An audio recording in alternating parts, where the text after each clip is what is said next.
Buenos días a todos. Nos presentamos, somos Jack Delgado y Salomé Pérez, estudiantes del grado undécimo del Gimnasio Internacional de Medellín. Les damos la bienvenida a la segunda cátedra libre en el marco de nuestro foro de filosofía humanista que hemos estado desarrollando desde el 2020. Les agradecemos a los asistentes por participar de este proyecto institucional, en el que buscamos establecer un ejercicio formal de razón ilustrada de los jóvenes antioqueños frente a los problemas políticos que la realidad les impone. Este año hemos estado trabajando a partir de la siguiente pregunta. ¿Cuáles son los desafíos que enfrenta el sujeto contemporáneo para el despliegue de su libertad? Agradecemos a todos por estar aquí, pero sobre todo a nuestros invitados Said Sayant, Daniel Felipe Puerta, Juan Camilo Jaramillo y Carlos Andrés Garzón. Para esta ocasión, la cátedra contará con la metodología de conversatorio, es decir, luego de la presentación de los ponentes, se abrirá el espacio para debatir en torno a algunas preguntas. A continuación, les contaremos un poco sobre la trayectoria académica y profesional de los participantes. Said Sayant. Actualmente dirige Societas Sapiens, una entidad dedicada a la promoción de políticas públicas relacionadas con la inteligencia artificial y al impulso del diálogo sobre la interacción entre la tecnología y la sociedad. Su preparación académica inició en la Universidad de Rutgers, donde se licenció en filosofía, psicología y ciencia cognitiva. Luego obtuvo el doctorado en filosofía en el Instituto de Tecnología de Massachusetts, MIT, especializándose en epistemología ética y filosófica y filosofía de la biología, y posteriormente realizó estudios postdoctorales en la Universidad de Harvard, profundizando en ética aplicada y política pública. Ha dado conferencias en instituciones de renombre como las universidades de Oxford, Columbia, Boston, Copenhague, Toronto, entre otras. Entre 2019 y 2022 formó parte del Comité de Hispanos Latinx de la American Philosophical Association y actualmente es becario de la CUNY Dominican Studies Institute. Daniel Felipe Puerta. Es diseñador gráfico de la Universidad Pontificia Bolivariana, sede Medellín. Cursó la especialización en teoría de diseño comunicacional de la Universidad de Buenos Aires, Argentina. Luego hizo varios diplomados de iluminación profesional de fotografía. Es fotógrafo y director del cowork Los Estudios. Se desempeña como fotógrafo comercial en áreas como fotografía de moda, fotografía de producto y retratos para profesionales desde hace 14 años. Desde hace 12 años administra un espacio que se ha convertido en un nodo para diversos creadores, por cuyas oficinas han pasado ilustradores, diseñadores gráficos, equipos audiovisuales, maquilladores, editores de libros y un ceramista. El espacio cuenta con un estudio fotográfico en el que a diario se reciben producciones fotográficas y audiovisuales de muchas marcas y colegas del medio. Carlos Andrés Garzón. Realizó estudios de pregrado, maestría y doctorado en filosofía de la Universidad Nacional de Colombia, en Bogotá. Es miembro de la Sociedad Latinoamericana PERS y del grupo de investigación Conocimiento, Filosofía, Ciencia, Historia y Sociedad de la Universidad de Antioquia. Coordina, coordina el semillero de investigación Episteme y es profesor y coordinador del Instituto de Filosofía en esta misma universidad. Sus líneas de investigación actuales giran en torno a las epistemologías analíticas y postanalíticas, la filosofía del lenguaje y el pragmatismo. Juan Camilo Jaramillo, licenciado en Filosofía y Letras de la Universidad Pontificia Bolivariana, sede de Medellín, y maestro del Colegio Antonino, a quien agradecemos de manera especial por su interés reiterado en hermanar a nuestras instituciones alrededor del proyecto Foro de Filosofía Humanista, por su disposición a aportar la perspectiva de un filósofo y de maestro de escuela a la discusión que hemos planteado este año y por la generosidad de ofrecernos las instalaciones del Antonino en la que hoy nos congregamos. Marcela Galeano Salazar. Es licenciada en Español y Literatura de la Universidad Tecnológica de Pereira, profesora del Gimnasio Internacional de Medellín y estudiante de maestría en investigación psicoanalítica de la Universidad de Antioquia. En nombre del área de Humanitas del GIM, será ella quien modere este conversatorio titulado Lo que no se puede reemplazar, en el que los panelistas y la moderadora discutirán en torno a la entrada de ciertos procesos de aparente automatización en el campo de acción de áreas del conocimiento, como la investigación académica, la docencia y la producción artística. Le damos la palabra a Marcela Galeano. Buenos días.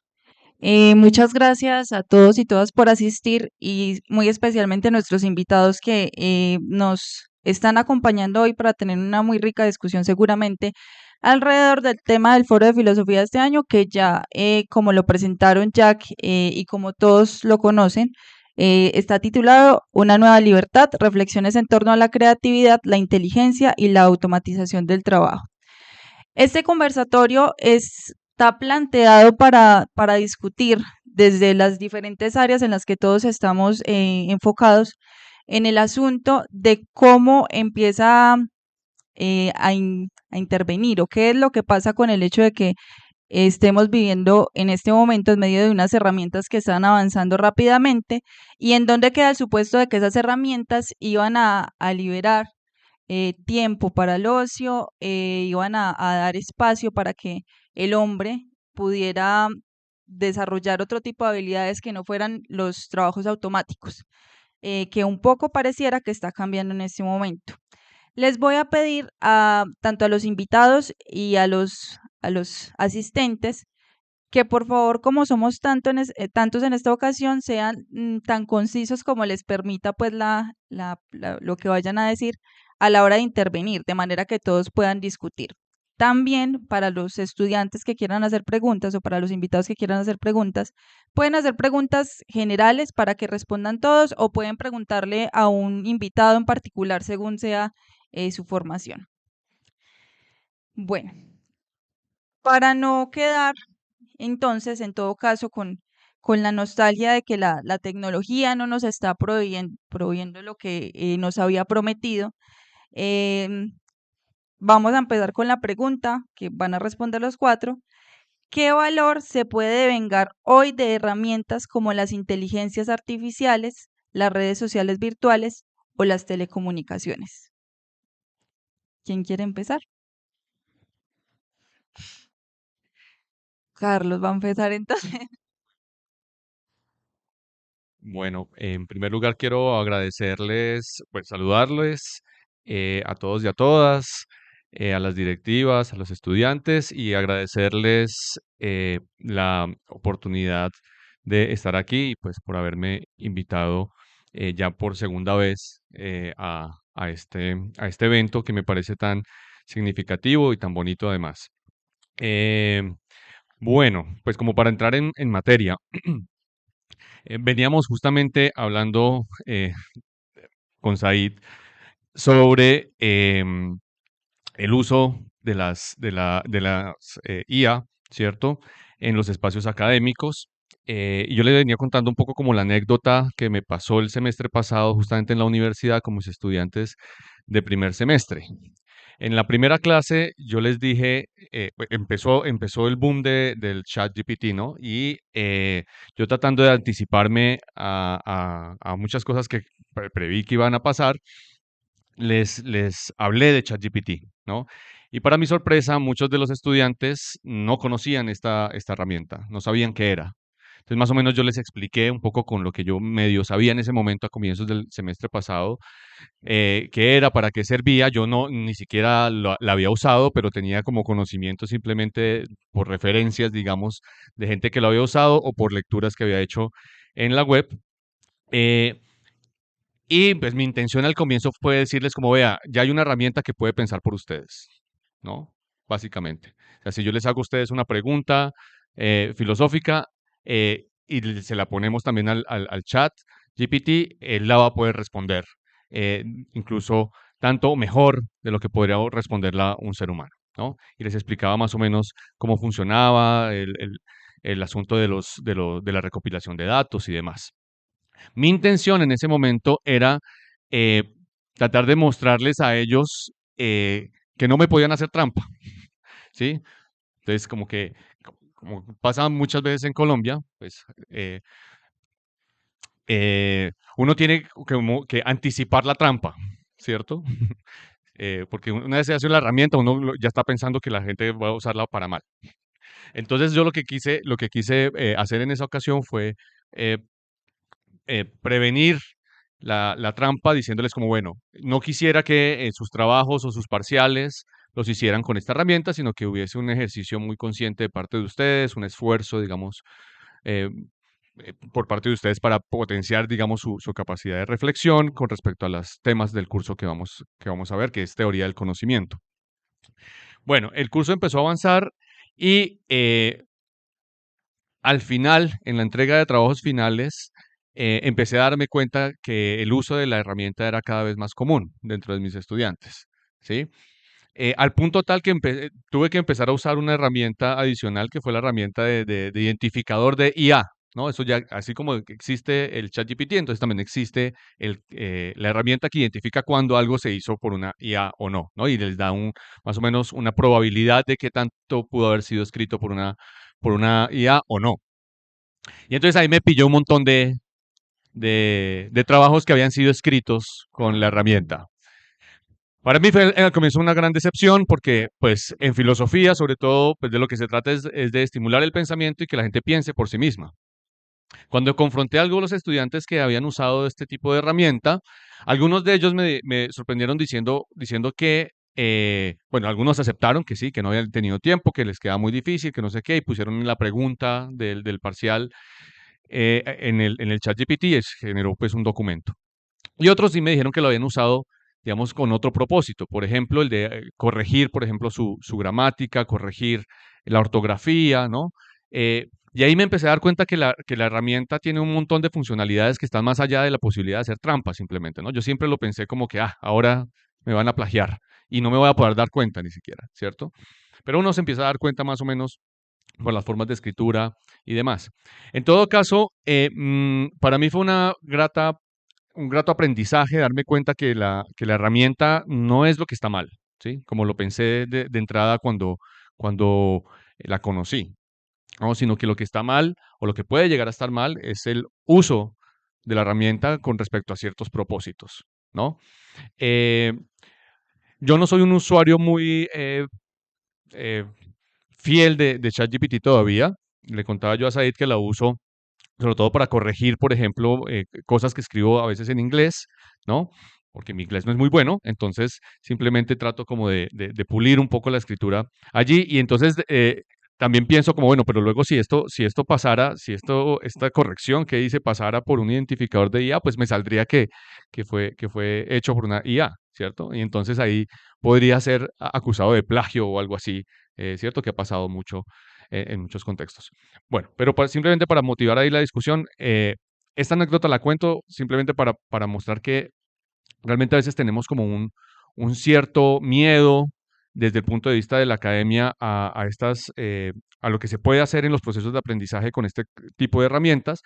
Miedo que hay que liberar porque la herramienta realmente puede ser muy útil, la herramienta puede ser realmente algo que puede redundar, digamos, en el beneficio de esos procesos de aprendizaje, pero tenemos también que aprender cómo usar esa herramienta para motivar y para, de alguna manera, mejorar esos procesos de aprendizaje. Hola, ¿qué tal?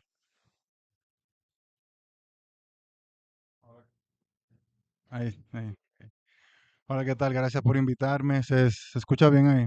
Sí, perfecto.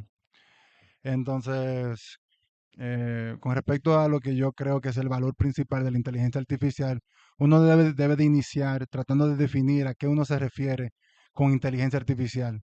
En el caso de Carlos tenía en mente más los modelos de lenguaje a gran escala como ChatGPT, pero existen muchísimas aplicaciones que se ven en la salud, se pueden ver en el gobierno y pueden optimizar una variedad enorme de procesos.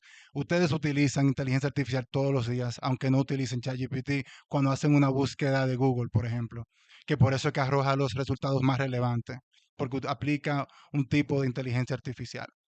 Entonces, el valor que yo le veo a la inteligencia artificial es que optimiza procesos, ahorra tiempo y en el caso mío, que soy académico y actualmente estoy haciendo una revisión bibliográfica, puedo hacer un proyecto de investigación extremadamente amplio que en el pasado hubiese requerido un equipo de 15 personas, pero ahora yo solo con varios modelos de lenguaje a gran escala, en 2 meses, tal vez 6 meses, puedo hacer algo equivalente a lo que hubiese requerido un equipo de 15 personas.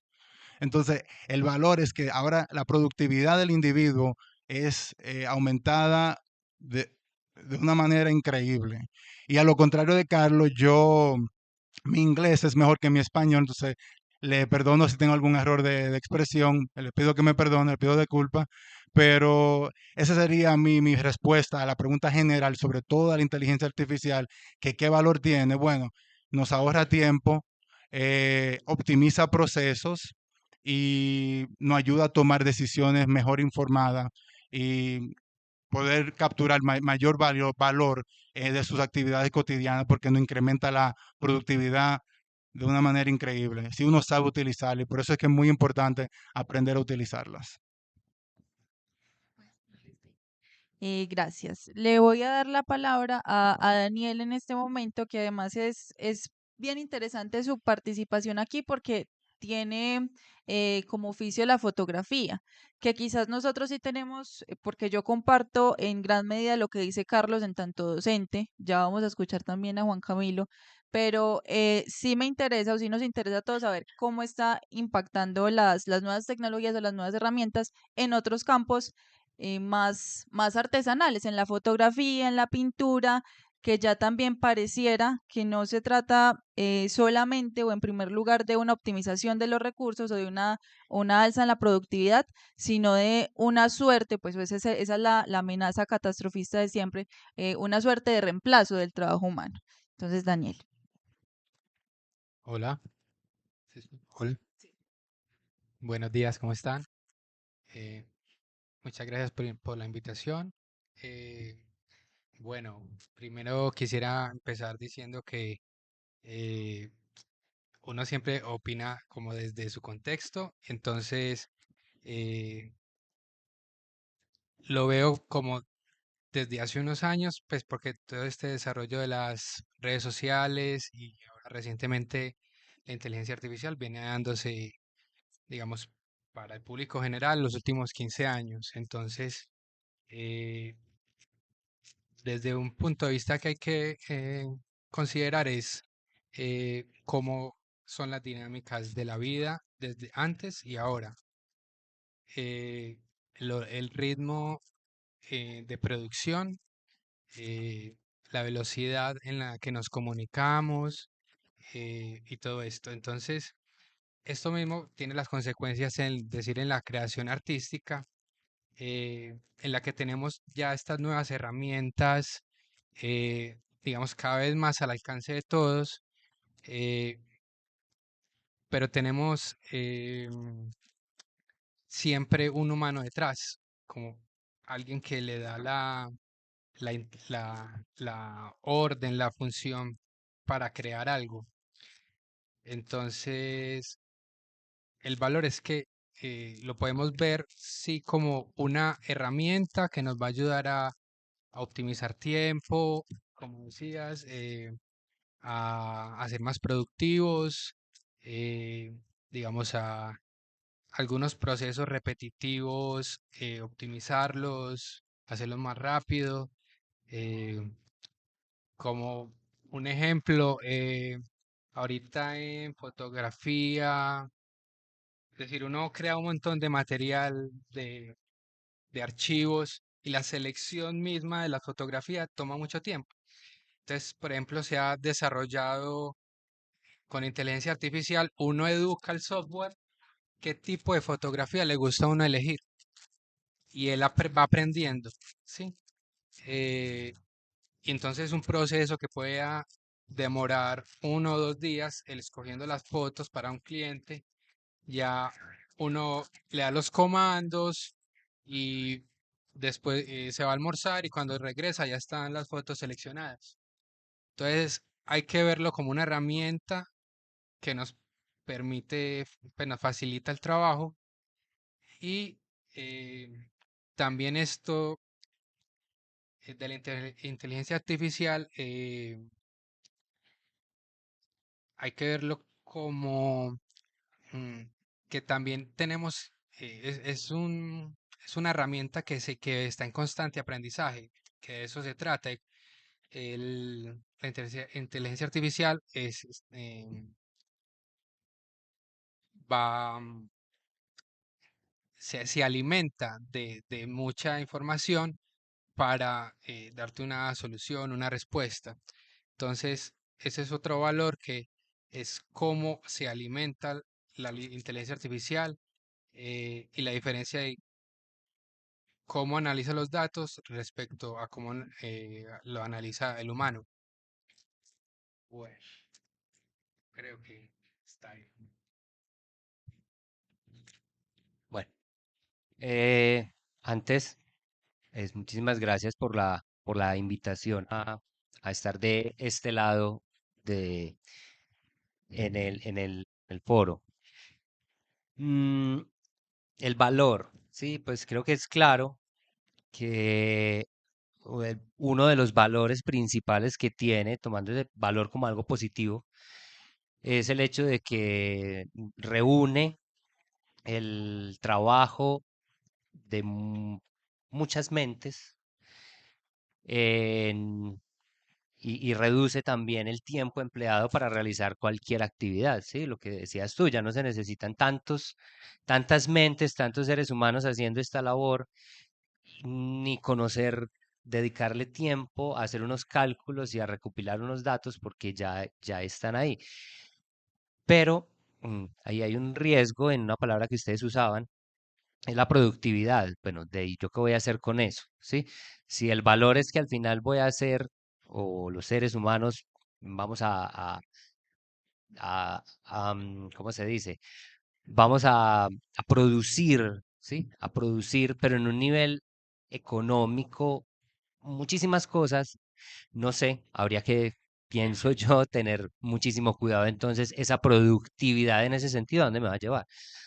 Ahora, si es la productividad académica, que es a donde le veo el valor desde mi punto como docente, decías ahorita, maravilloso. Me parece una herramienta, porque no es solo el chat, eso ya es claro para nosotros. El chat es una ventanita, un pequeño, el contacto que tenemos nosotros con todo eso que hay ahí oculto, gigantesco, incomprensible para muchos de nosotros, pero que está ahí. No es solamente el chat, le pregunto y me responde, sino el mismo motor de búsqueda.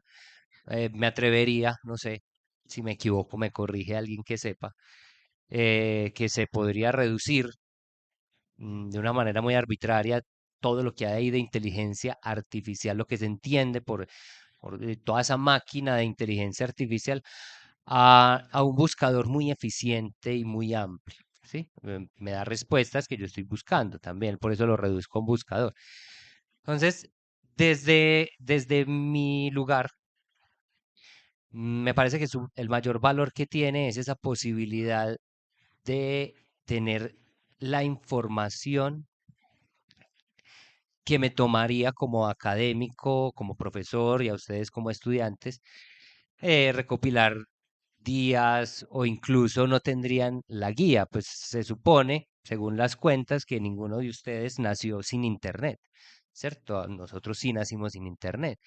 Y sabemos que para hablar de un tema no solamente se usaba el tiempo, un poco nostálgico está bien, pero se usaba el tiempo de dirigirse a la biblioteca, pero tenía que saber a dónde voy, consultar con alguien primero que me dijera qué es lo que tengo que buscar, quién me habló de esto, en qué libro busco, voy, busco el libro, me lo leo todo para extraer. En este momento yo perfectamente, y yo como docente lo hago, ¿sí? ¿Y quién ha hablado de esto? ¿Y quién ha comentado a este otro que ha hablado de esto? Es decir, un trabajo que tomaba antes años, ¿sí? Puedo reducirlo ahora a un par de búsquedas bien encaminadas, ¿sí? Y que me arroja ya lo que yo estoy buscando con lo que produzco, ¿sí? Que ahí viene el valor. Yo estoy buscando eso para, para hacer una construcción ya propia, no para que me respondan, sino para hacer mi propia, ¿sí? Mi construcción a, a partir de lo que busco. Entonces, el valor, el tiempo y el acceso a lo que ya el hombre ha hecho durante tantos años, ¿sí? Bueno, muchas gracias. Chicos pues los asistentes, cuando quieran hacer una pregunta pueden levantar la mano y yo les daré la palabra cuando me parezca oportuno. Si hay una pregunta en este momento y si no, pues seguimos acá en la conversación.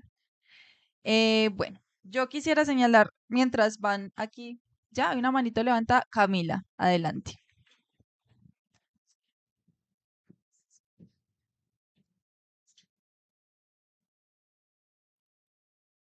Bueno, esperemos No, escuchamos las tres preguntas y para ver si las podemos responder. Sí, chicos, vengan para aquí. Dale, Camila. Buenos días. Mi pregunta es que todos pusieron el valor en ganar tiempo, o optimizar pues el tiempo que se usa en algunas tareas, pero entonces, ¿qué nosotros ya qué hacemos con ese tiempo? ¿Para qué queremos que las cosas sean tan rápido? Porque eso es lo que está pasando en este momento. Queremos que todo sea muy rápido, queremos que todo sea ya, pero entonces, ¿qué hacemos ya después con eso? ¿Para qué queremos tanto tiempo? Gracias. Esa es la promesa. Va a responder, ¿cierto? Se supone que la promesa iniciamos por ahí, lo que nos promete todo esto, vamos a tener tiempo, se supone, y ahí obviamente creo que se abriría un debate alternativo, ¿sí? ¿Qué hago con mi tiempo libre? ¿Sí? ¿Qué hago con el ocio? Pero siguiendo lo que decía, por eso tomé el micrófono, perdón, usaría ese tiempo que no invertí buscando lo que el estado del arte que se llama o lo que ya se ha dicho, en fin, toda esa recopilación de la construcción humana respecto a lo que estoy pensando, pues lo usaría ya para desarrollar, o sea, sentarme a estudiar, ¿sí? Sentarme a escribir, sentarme, a complementar, ¿sí? Pensando solamente en esa óptica, pero también comparto tu preocupación. Demasiado tiempo libre, puntos suspensivos. Vamos a escuchar primero las preguntas de ellos dos para mirar si las podemos ir redondeando y responder juntas. Adelante, chicos.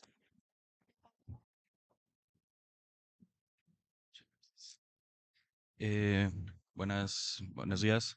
Mi pregunta es una pregunta que creo que es muy necesaria para estos tiempos modernos y es, ¿cuál es el principio ético o cuáles son los principios éticos que van a guiar la creación o que están guiando la creación de las IAs en la actualidad? Entonces, muchas gracias.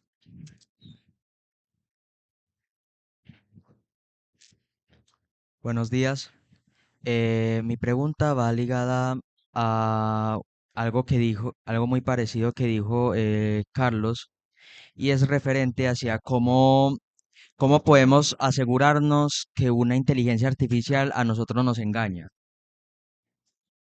o cómo podemos saber, o cómo podemos confiar en las inteligencias artificiales y buscar maneras de saber si lo que nos está diciendo es verdad o no. Muchas gracias. Muy bien. Paloma tiene también una pregunta y vamos a abrir. Bueno, mi pregunta es como qué tipos de procesos deberían seguir siendo lentos, porque pues hay cosas que pues si la investigación es más rápida y todas las cosas se ven más rápido, por ejemplo, pues tomé el ejemplo de tomar la foto y subirla, entonces es como dos tipos de actos y ahí hay uno que de pronto podría ser más necesariamente lento, no sé. Bueno, voy a recapitular las preguntas que recogí de los cuatro estudiantes. ¿Para qué queremos que todo sea tan rápido? ¿Cuáles son los principios éticos que rigen o que deberían regir la creación de la IA? ¿Cómo podemos asegurarnos de que una IA no nos engañe? ¿Y qué debería seguir siendo lento? Carlos, adelante. Bueno, yo no sé si las voy a responder todas, pero al menos quisiera como aprovechar la oportunidad de las preguntas para la reflexión. Quisiera empezar con la tercera, la del engaño, ¿no? ¿Cómo hacemos para saber que la inteligencia artificial no nos está engañando? Pues es curioso porque, bueno, y aquí de pronto Said, que conoce un poco más del asunto, me puede corregir. eh, la misma noción de inteligencia que se aplica a la inteligencia artificial surge de un engaño, ¿sí? ¿Por qué podemos hablar de inteligencia artificial? ¿O por qué podemos decir que hay algo que es inteligente pero que no es humano? Pues resulta que por allá, yo no me recuerdo ahora las fechas porque soy malísimo, Alan Turing, que era es uno de los padres, digamos, de la informática tal y como la conocemos, si no estoy mal, años 40, 1940 por ahí, ¿cierto? puedo estar muy impreciso con las fechas, me disculpan, eh, se inventó una cosa que se llama un test, que dado que se lo inventó él, lleva su nombre, ¿no? Se llama el test de Turing. Y ese test de Turing, en lo que consiste, grosso modo, es en que uno pueda atribuir inteligencia a algo que no necesariamente sea un humano. Entonces, básicamente es como si ustedes ven ese telón de fondo que está allá, ¿sí? Y yo empiezo a hacerle preguntas a algo que está al otro lado, obviamente no con la voz, pero sí a través de texto, y empiezo a recibir respuestas con base en esas preguntas, ¿no? Si, si, si las respuestas, dadas las respuestas que me da, yo puedo decir que lo que está al otro lado es un ser inteligente, pues resulta que esa máquina que está allá pasa el test de Turing. O sea, puedo decir entonces que es inteligencia artificial, ¿sí? Entonces, ahí ya nace la noción de inteligencia artificial dentro de lo que podríamos llamar una suerte de engaño, sin meterle aquí pues, cuestiones puramente morales, ¿cierto? Porque es una especie como de test que nos muestra que hay algo que puede emular la inteligencia humana, ¿cierto? Entonces la pregunta ahí se vuelve muy interesante porque yo creo que la respuesta, pues, quizás si uno se pone pesimista o optimista, te dará diferentes respuestas, pero una respuesta más o menos pesimista a esa pregunta es nunca. ¿Cómo podemos hacer para que la inteligencia artificial no nos engañe? No podemos hacer nada, porque la inteligencia artificial ya es de entrada o nace de un engaño, ¿sí? Ahora, el punto no es si nos engaña o no nos engaña. Quizás la pregunta la podemos convertir un poco en el sentido de qué podemos hacer con ese engaño, ¿no? Ya que atribuimos inteligencia a algo que no es humano, porque pasa el test de inteligencia, ¿cierto? ¿Qué podemos hacer con ella? ¿No? Y ahí empezamos a reflexionar ahí sí sobre las otras preguntas, que son las preguntas, bueno, ¿qué hacemos con el marco ético? ¿No? O con qué ética podemos asumirnos como seres humanos frente a esta forma, a este nuevo ser, por ponerlo entre comillas, ¿cierto? Eh, ¿cómo pensamos ahora la eficiencia y la eficacia en términos del tiempo, ¿sí? Y qué tipo de cosas requieren de esa eficiencia y de esa eficacia. El ejemplo que puso Paloma me parece muy bonito, ¿no? Como cuando uno va a tomar una fotografía, pues depende también, de eso nos hablará ya la persona aquí experta, Diego, Daniel, perdóname, Daniel, pero pues supongo que una cosa es tomar una fotografía, yo qué sé, en un evento, ¿no? Donde las cosas están pasando muy rápido y el fotógrafo, o si fuese un periodista o yo qué sé, tiene que tomar la foto al instante y hacerlo, pues tener la habilidad suficiente para hacerlo rápido y capturar el momento preciso. Pero otra cosa es si está haciendo fotografía artística, yo qué sé, ¿cierto? Como de pronto creación, ese tipo de cosas, ahí el tiempo es otro, ¿cierto? Entonces, bueno, simplemente quería como empezar por ahí, por la pregunta del engaño, me parece muy, muy interesante porque justamente me trajo a colación esta idea de cómo nació la idea misma de la inteligencia artificial, ¿cierto? Y voy a dejar la palabra para que los demás hablen también. Said quisiera continuar. ¿Te puede poner?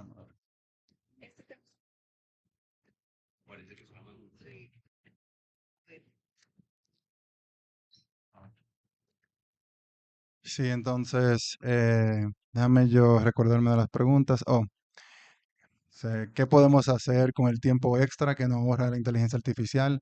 Yo creo que es una pregunta que todo el mundo que use la inteligencia artificial para ahorrarse el tiempo se debe de preguntar a sí mismo.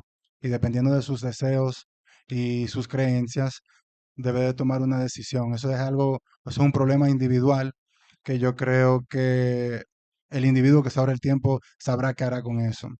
Eh, y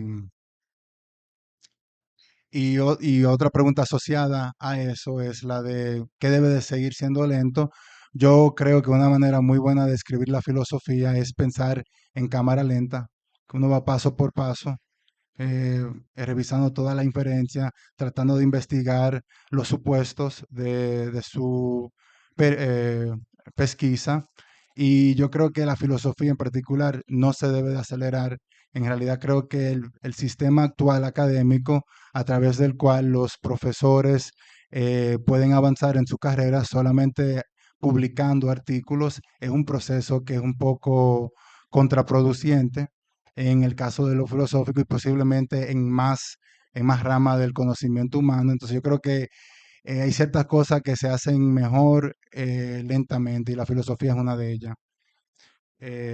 Con respecto a la pregunta de cómo nos podemos asegurar que no nos engañe una inteligencia artificial, estoy de acuerdo con Carlos que en cierto sentido el engaño es parte de la interfase, es parte de lo que tú estás haciendo cuando tú interactúas con algo como ChatGPT. Porque ¿qué hace ChatGPT? Simula razonamiento, simula una conversación como si fuese una persona. Eso es lo que le da esa eficacidad. Y lo que dice también parece estar bien fundamentado. Entonces, ¿qué uno debe de hacer para poder distinguir lo verdadero de lo incierto? Bueno, uno tiene que ser crítico lo que recibe de ChatGPT o de cualquier otro modelo de lenguaje, debe de escudriñarlo, de tratar de ponerlo en duda y usar el buscador de Google a ver cómo puede corroborar o cómo puede identificar y hacerle el fact check, como se dice en inglés, porque de esa manera y solo de esa manera, con su propia investigación, utilizando su propio juicio, es que uno puede determinar qué es cierto de lo que no es, o al menos en qué caben todavía dudas y tener pendiente cuáles son las dudas en lo que te da, de lo que te da el modelo de lenguaje. Con respecto a la pregunta de cuáles son los principios que rigen la creación de las IA, actualmente hay muchos propuestos, no existe un, un grupo de principios, una colección de principios estándares aceptados por todo el mundo. En realidad eso es uno de los problemas abiertos en el campo de la inteligencia artificial más difíciles. Le dicen el alineamiento de IA, de inteligencia artificial, que es cómo tú logras que la inteligencia artificial haga lo que tú quieres y uno presume que lo que uno quiere sea acorde con los principios éticos de los individuos que están utilizando la tecnología o de la sociedad o del país o del mundo. No se sabe exactamente cuál nivel es el relevante. Entonces hay serios problemas identificando esos principios y actualmente yo te puedo decir que no hay una respuesta a esa pregunta, pero esa es la pregunta que se deben de estar haciendo, lo que están creando la tecnología, se la están haciendo, pero no han podido responderla. Eso es todo.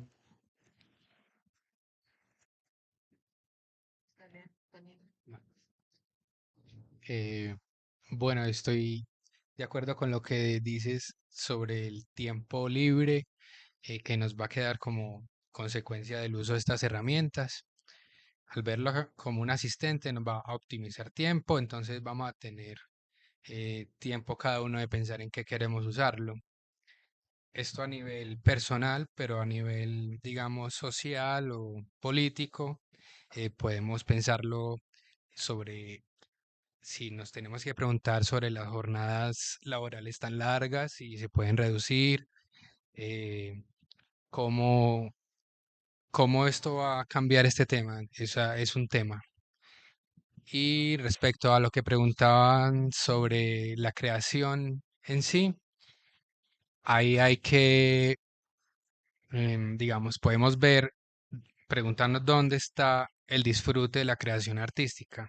Sí, tenemos unos procesos que son repetitivos, pueden llegar a ser tediosos, pero hay otros que son las razones por las que las llevamos a cabo, que es eh, pues, la creación, la creatividad, estar imaginando, eh, tratar de buscarle una solución, hacer propuestas, buscar caminos, todo esto.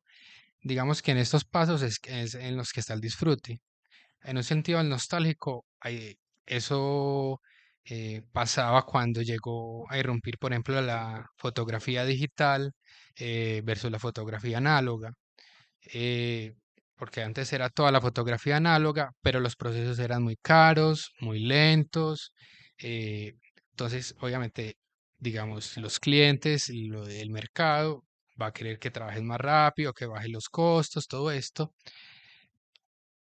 pero el proceso, digamos, análogo te tomaba un poco más de tiempo de pensar cada foto, precisamente porque los recursos pues eran menores, todos los procesos más caros, entonces te exigía a vos pensar más. Y eso es un tema que hay que considerar. Mm, y ahorita pues con la inteligencia artificial es verlo como un asistente que nos va a ayudar a concentrarnos en lo que más disfrutamos de nuestra labor. Me parece súper importante. Bueno, ya me adelanté a la norma, ya respondí una, ¿cierto? ¿Para qué ese tiempo de más? Pues si estamos incluso bajo el título de la filosofía, es necesario ese tiempo de más para contemplar y la contemplación se hace sin afán, ¿sí?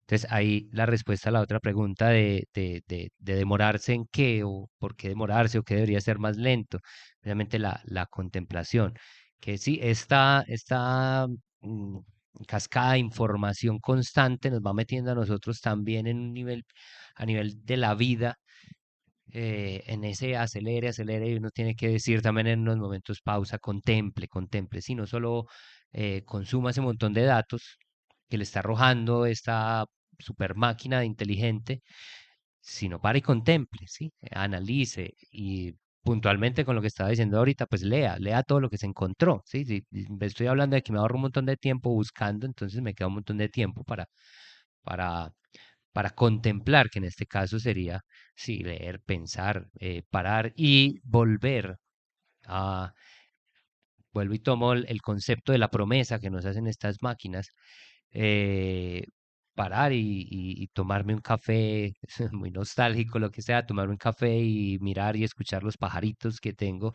porque tengo un poquito de tiempo. Em, También pensaba con esa pregunta y lo que decías de la fotografía, demorarse en que hay cosas que algunas personas queremos más lento y otras querrán más rápido, sea por intereses o lo demás, pero pensaba en el viaje, ¿sí? Y en la metáfora y en la literalidad del viaje. Lo importante no es llegar al destino, sino el camino, ¿sí? La carretera, las paradas, la varada y tantas cosas, que es lo que realmente hacen ese viaje. Entonces, llevándolo a este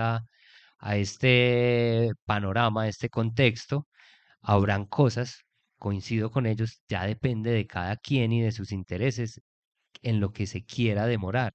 El valor está en que este tipo de herramientas me permiten entonces demorarme en algunas cosas. Frente a esa ética, pues como cualquier otra herramienta, a la pregunta sobre la ética, como cualquier otra herramienta, como cualquier otra invención humana, y podríamos llenar aquí esta mesa de ejemplos, efectivamente eh, depende de la intención del que la use. ¿Sí? Puedo crear, no sé, llamarlo arte o no, pero puedo crear unos videos y un montón de cosas a través de estas herramientas de inteligencia artificial con una intención artística, con una intención sublime, o también puedo crear un video falso de un montón de cosas y lanzarlo a unas redes y crear una guerra. eh, y desatar el mal, pues siendo lo más catastrófico, ¿sí? Hasta podría desatar la Tercera Guerra Mundial yo solito desde mi casa, ¿sí? Siendo un poquito exagerado, pero la posibilidad está. Entonces, está en el uso. Cualquier herramienta que el ser humano haya usado, pues ahora se ha usado para, pongámosle los conceptos morales, se ha usado para lo bueno y también se ha usado para lo malo. Y ahí está el riesgo y hasta una posible regulación. Y por último, la otra era, se me fue la pregunta. ¿Cómo saber si es falso? Creo que también hay que sacarlo del, de la mirada simple de la inteligencia artificial, si me está mintiendo o no, si esto lo hizo o no una inteligencia artificial y llevarlo otra vez a lo humano. Pues hoy en día es la verdad, sin importar de dónde venga la que está en crisis. ¿Sí? Puede ser el medio de comunicación más fiable y no le puedo confiar del todo. Sí, hay que volver a Descartes y de todo, absolutamente todo, ponerlo en duda y buscar e indagar e ir, no importa si lo hizo un ser humano, si es una inteligencia, si me lo están prestando, igual es la verdad en el ser humano, lo que me llega a mí, sin importar la fuente, lo que hoy en día a nivel contemporáneo está en duda, está en crisis, perdón, y por lo tanto, pues todo es susceptible de ser un engaño. Bueno, yo quisiera, escuchándolos, plantear dos problemitas que veo que están relacionados. Uno tiene relación con lo que podríamos llamar un ámbito más social, pues ético, por lo tanto, y el otro que tiene ciertas relaciones con lo que Daniel llamaba el problema de la creatividad. Un poquito pareciera que la promesa de el alza en la productividad que todos reconocemos en el uso de las herramientas es justamente para dedicarse a, al tiempo de ocio, que suelen ser unos oficios o unas cosas que históricamente no habían dado pues una remuneración muy alta. El trabajo creativo, que Daniel, que es lento, que es oneroso y que no había tenido cabida y todavía no tiene realmente mucha dentro del sistema económico en el que estamos. Un poco el problema al que nos enfrentamos es precisamente es que ahora mismo esas inteligencias artificiales también están tomando ese campo que parecía que era el que nos iba a quedar únicamente a nosotros para dedicar el tiempo de ocio. Es decir, si había que alzar la productividad y hacer más fácil automatizar ciertos trabajos que eran onerosos y que eran canzones, estar en una maquinita presionando botones para poder ir a pintar, para poder ir a escribir, pero ya tenemos herramientas que también hacen eso y que lo hacen mejor y entonces están dejando, pues no solamente sin qué hacer, sino que no es posible responder a la velocidad que avanzan esos dispositivos. El problema con el contexto que llamo político y que quisiera preguntarles pues, cómo lo han visto ustedes es, bueno, finalmente, incidiendo, cómo están incidiendo las nuevas herramientas en el mundo laboral de la gente. Said decía ahorita, por ejemplo, que él está haciendo una investigación ahorita, él y otros más, y antes la hubiera tenido que hacer con 15 personas. Pues esas 15 personas también estarían investigando y aprendiendo de un tema nuevo, pero ya no pueden hacerlo. Daniel también seguramente en la fotografía ya no necesitan tantos para editar, porque entonces tenemos un dispositivo o una herramienta que lo puede hacer todo. Entonces en el mundo laboral, en un sistema económico además que lo que hace es levantar y levantar y hacer crecer más la brecha entre los que más tienen y los que menos tienen, cuál es la incidencia que está teniendo y cómo resolvemos ese problema. Ese por un lado. Y el otro es con relación al trabajo creativo. Yo no sé si ustedes, Daniel, conocerá esta aplicación que se llama Midjourney, que lanzaron en junio del año pasado y yo estaba viendo en estos días unas imágenes que contrastaban cómo se veía. La aplicación funciona así, esta herramienta.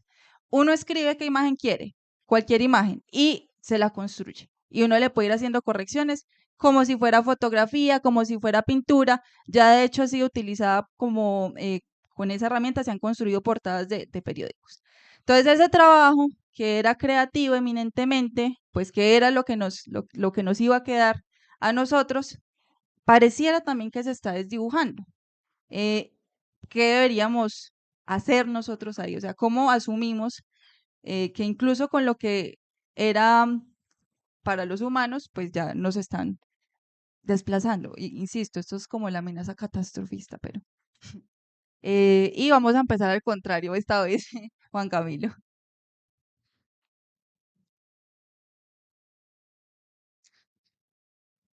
Es una herramienta, ¿sí o no?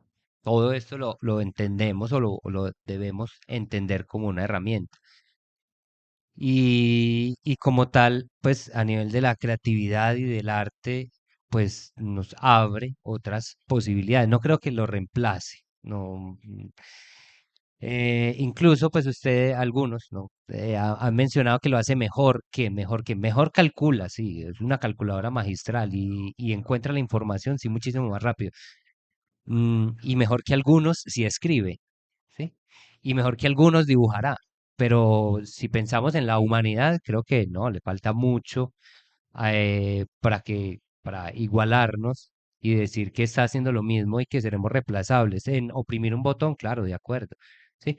Pero la pregunta es por lo creativo. Creo que antes da la posibilidad, sin alabarla, no, no me ubiqué allá, pero pensando en este momento, en ese punto específico de lo creativo, creo que hay dos vías. Una es como herramienta generará otras posibilidades, ¿sí? Eh, que no reemplazarán el trabajo. Lo mirábamos en el texto de invitación, la fotografía generó el miedo en el artista de que iba a ser reemplazado porque ya la máquina re- copiaba mejor que él la realidad y no es así. Pues artistas siguen siendo y le cambió el objetivo al artista, le hizo generar otras nuevas posibilidades. Entonces creo que por ese lado, como reto, aparece al contrario, es una oportunidad de creatividad. Pero paradójicamente, también percibo que sesga la creatividad, precisamente por esa cantidad de información que hay em, donde entonces yo busco unas ideas, busco unos referentes y cada vez tengo menos necesidad como ser humano de esforzarme y de generar mi propia idea, mi propio referente, hablo en general, ¿sí? Porque sé que si no lo encuentro, pues allá lo voy a encontrar. Hago el esfuerzo de buscar, necesito, a ver, voy a hacer un dibujo así, voy a hacer esta obra así. No me da, pum, caigo allá. Sí, creo que todos en algún momento hemos hecho eso y empezamos a buscar y a preguntarle a esa inteligencia qué hago respecto a esto, qué hago con esto, cómo puedo hacer lo demás. Y por último, tomando la cátedra pasada, pues esto imita, ¿sí? Creo que una de las cosas que pudo haber quedado clara es que esta inteligencia, estas cosas imitan, meramente imitan los procesos humanos. Entonces, no lo hará mejor, porque pues no puede mejorar la imitación, ¿sí? Simplemente imita. Y entonces me queda a mí como artista, pensando en ese ámbito, entonces, ¿cómo hago para que no me imite? ¿Cómo hago que que esta cosa falsa, que hablábamos de ese engaño, está haciendo lo mismo que estoy haciendo yo? Entonces lo que estoy haciendo yo, no sé si ya quepa en la categoría de arte, ¿cierto? Y de poema, pues y de poesía y de narración y de cualquier, haciendo pues como el paralelo también con las letras. Y la otra pregunta era, perdón. Yo que soy necia y no escribí. La otra era con relación a los empleos que están en juego con la llegada de las inteligencias artificiales. Eso de que ya hay una optimización de las herramientas que también puede ser de mano de obra. Entonces, ¿qué hacemos? ¿Qué habría que hacer? ¿Qué habría que hacer para qué? Para salvar el empleo, para cambiarle la ocupación al que está perdiendo ese empleo, para que sí, ya recordé cuando hiciste la pregunta, pues pensaba quién me da la sociedad si tengo más tiempo, si tengo un empleo que ya no voy a hacer en 8 horas, sino que voy a hacer en 5. Lo mencionábamos al principio, la productividad, que es un riesgo horrible desde una mirada capitalista, pues consigo otro trabajo, ¿cierto? Y es lo que mucha gente termina condenada a hacer o con el deseo de hacer, que también condenado a tener ese deseo.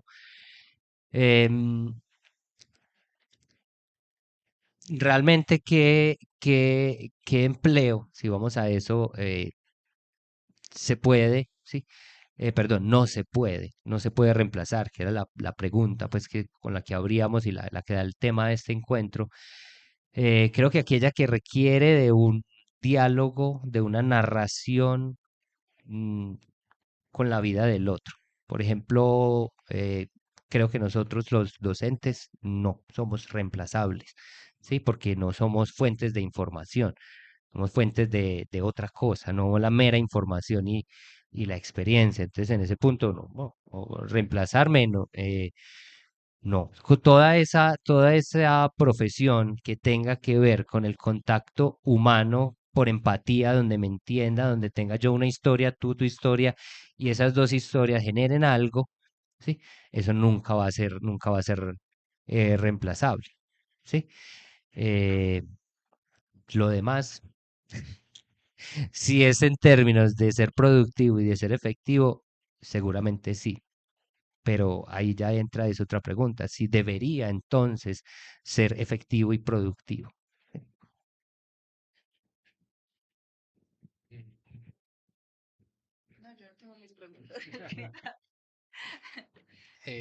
Bueno, ahorita desde la pandemia, lo que hablaba eh, sobre la cantidad de trabajos que están en riesgo, en teoría, eh, con estos desarrollos tecnológicos, nos enfrentamos a que la pandemia y nos abrió también mucha oportunidad de trabajo a los creadores de contenido, a los fotógrafos, a los escritores, a todos los que trabajamos pues en el medio artístico, también por el desarrollo de las redes sociales y luego porque se abrieron muchas necesidades de comunicación por estas redes. Entonces hay mucha, digamos, en la industria hay mucha demanda de trabajo, de creación de contenido, de fotos, de video, y todo lo que interviene en esto,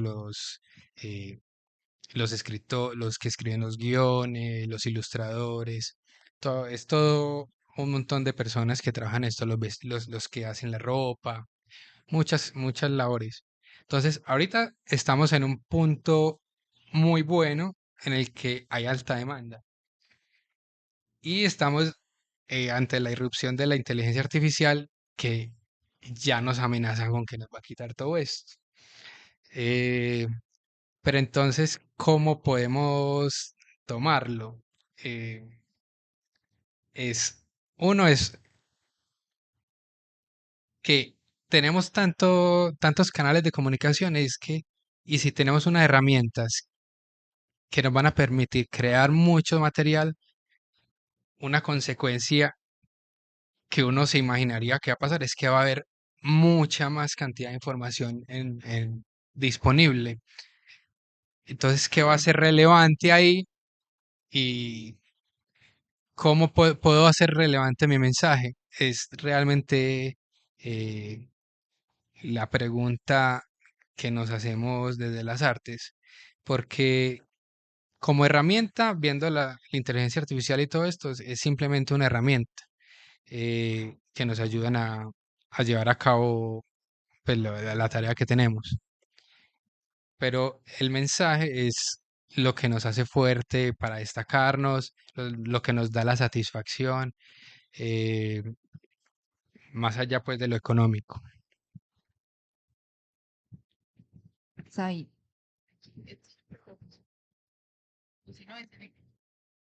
Hola, hola. Sí.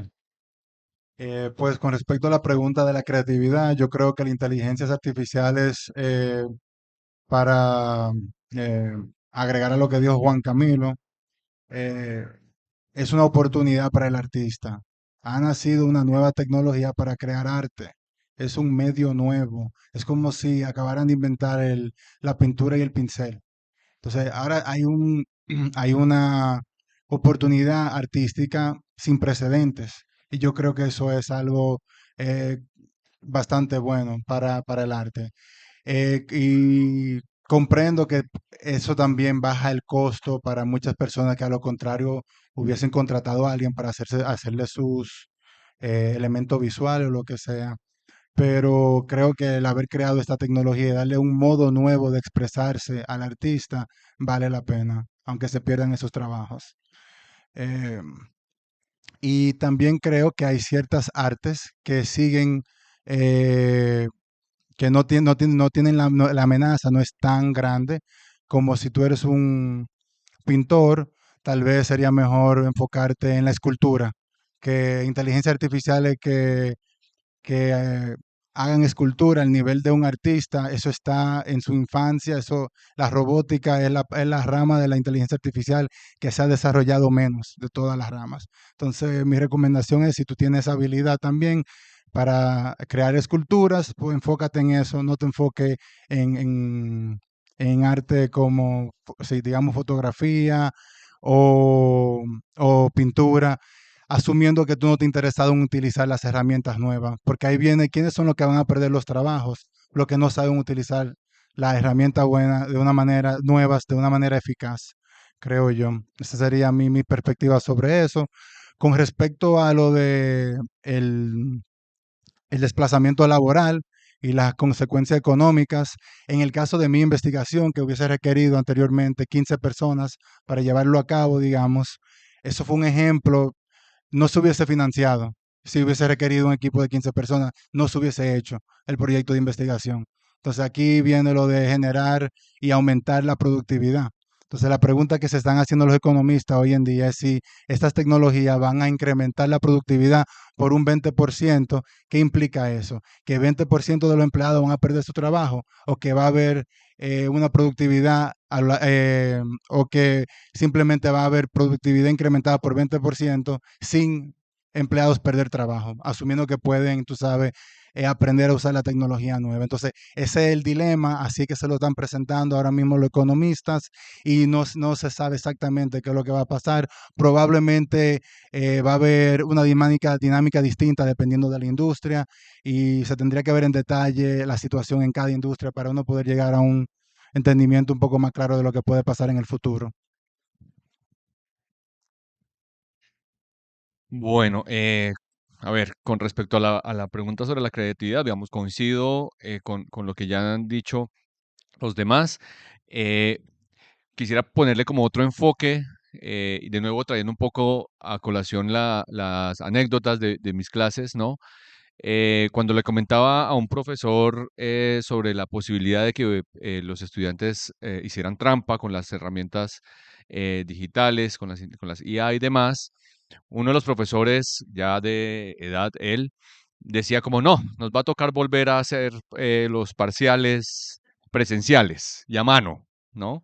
Pues para poder, y que todos me den los celulares y ponerlos en la mesa y entonces que nadie, evitar la forma de hacer trampa, ¿no? Es una postura como muy conservadora, decía yo, pues, porque en realidad esa posibilidad de la trampa, lo que motiva o lo que debería motivar en nosotros los docentes es a la, ahí sí, debería motivar la creatividad de nuevas formas de evaluación, ¿sí?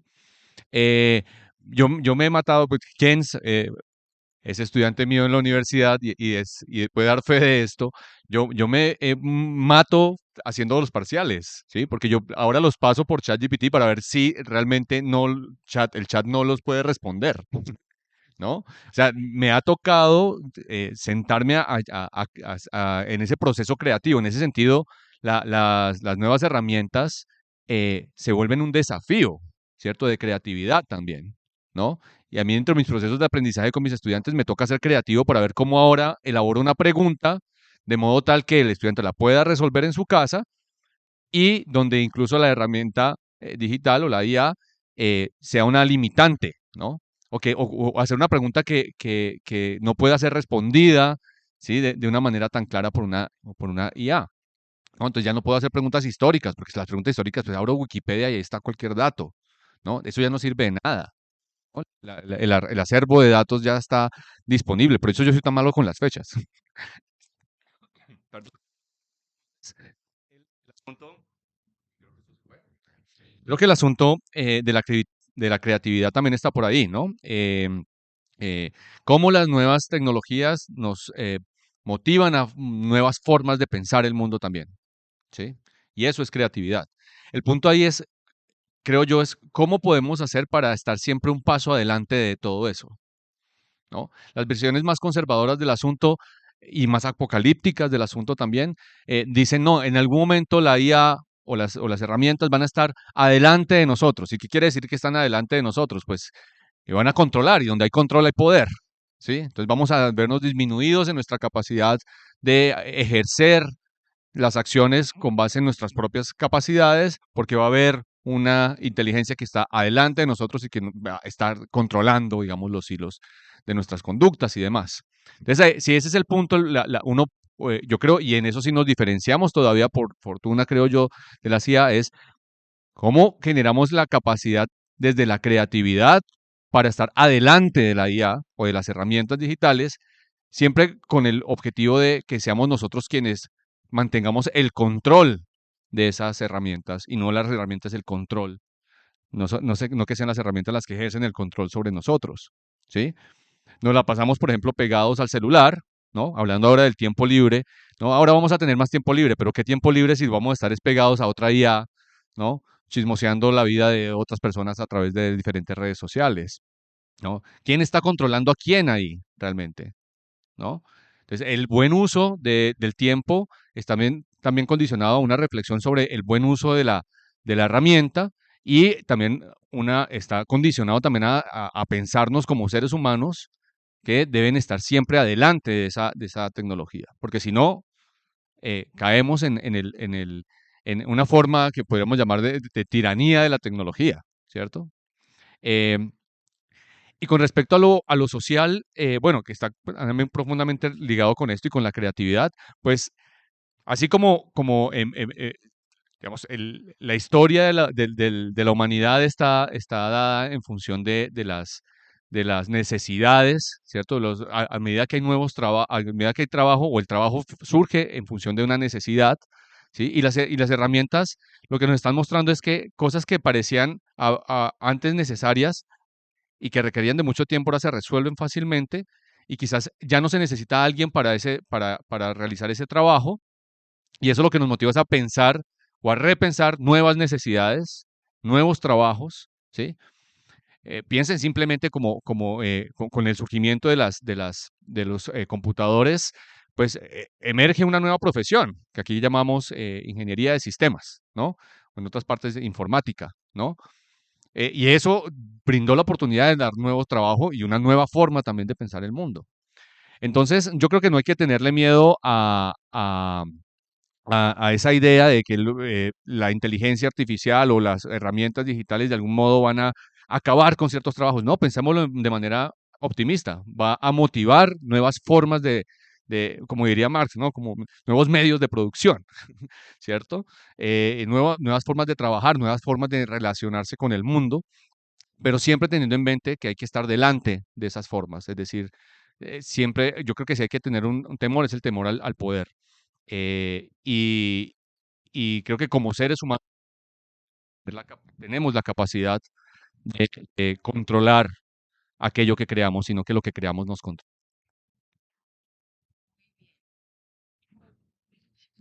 Bueno, muchas gracias. Ese es el reto político, yo creo. Aquí hay preguntas hasta este momento, intervenciones que quieran hacer los chicos, los maestros también. ¿Cuál es? ¿Me dices el nombre, porfa, de los? ¿Es que? Adelante. Daniel, Nicolás, Samuel Peláez.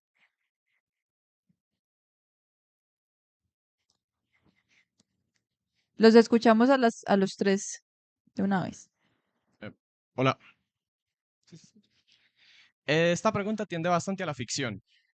Y es que si en algún momento la productividad de la que se le piensa sacar tanto provecho a las inteligencias artificiales se convierte en una industrialización completa, ahora el humano, ¿qué función cumpliría o qué propósito tendría sabiendo que su vida ahora meramente es ocio y sabiendo que el ocio cansa o aburre?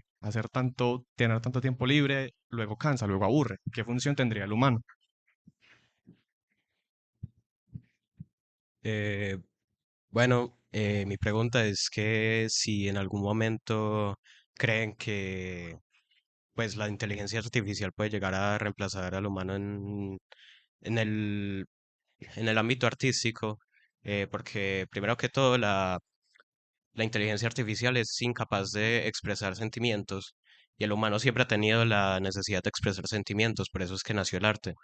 Y me parece que pues me gustaría escuchar su opinión si en algún momento las inteligencias artificiales podrían reemplazar al humano, teniendo en cuenta que sus sentimientos son casi inexistentes y solamente hacen las cosas por, digámoslo, capitalizar.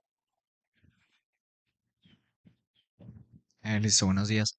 Mi pregunta va muy dirigida como en la base que decían al principio acerca de la productividad y como lo que han ido desarrollando. Entonces, dicen que la sirve como para aumentar la productividad de los individuos, para potenciar incluso actividades cotidianas o académicas. Entonces, mi pregunta con eso es lo que están diciendo ahorita del buen uso que se le da. ¿Qué pasa si por el contrario, un caso así como extremista que se use de mala manera y termine volviendo a la gente floja y que ya sea totalmente dependiente las personas de abandonar como el intelecto y el razonamiento que puedan una persona tener y depender totalmente de lo que le diga la tecnología? Entonces mi pregunta es ¿qué, qué se podría hacer para que estas cosas no sucedieran o que tuvieran como ese hábito de recurrir a no pensar y simplemente preguntárselo a la IA? Gracias.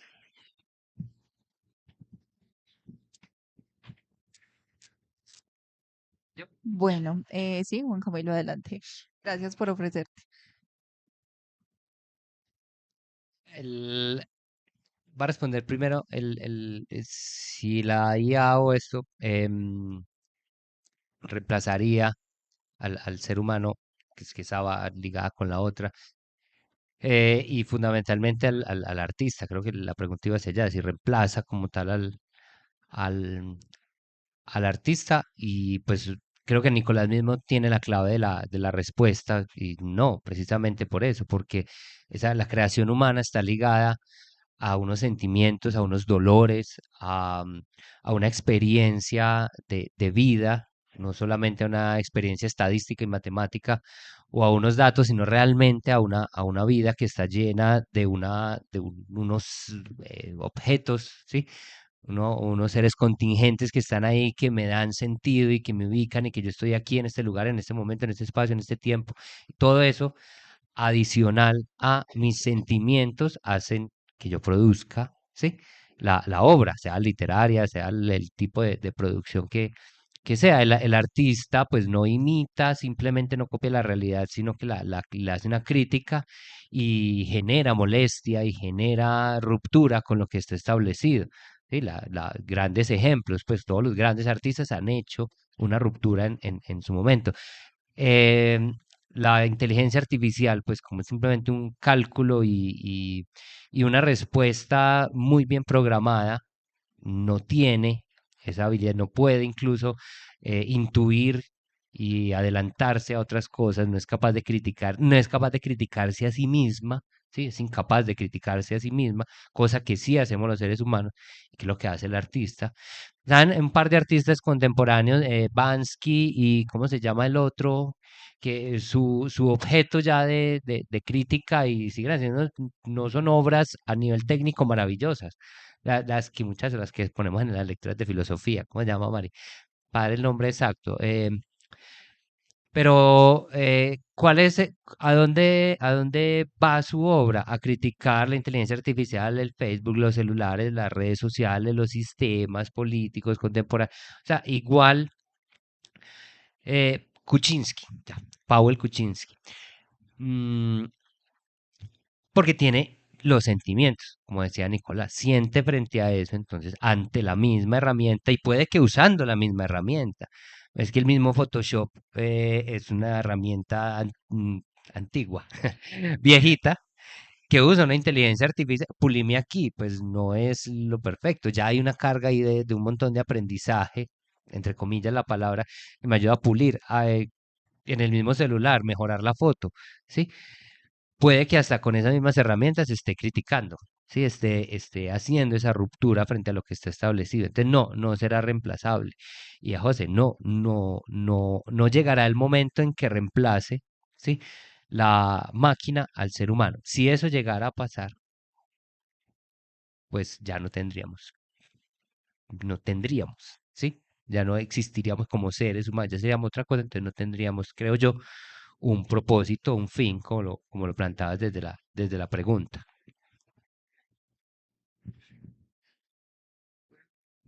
Me tienes que decir eso a mí.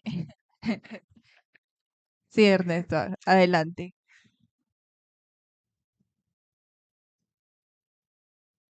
Antes que nada, quiero agradecerles a todos los que han planteado preguntas. Para empezar, les quiero contar, ninguna de las que plantearon yo me las había planteado ya. Entonces, para mí esta experiencia es un abrir fronteras. Yo no me había preguntado, ¿y cómo sé yo que la inteligencia artificial no me engañó en este trabajo particular, que no me lo van a descalificar porque estoy diciendo mentiras?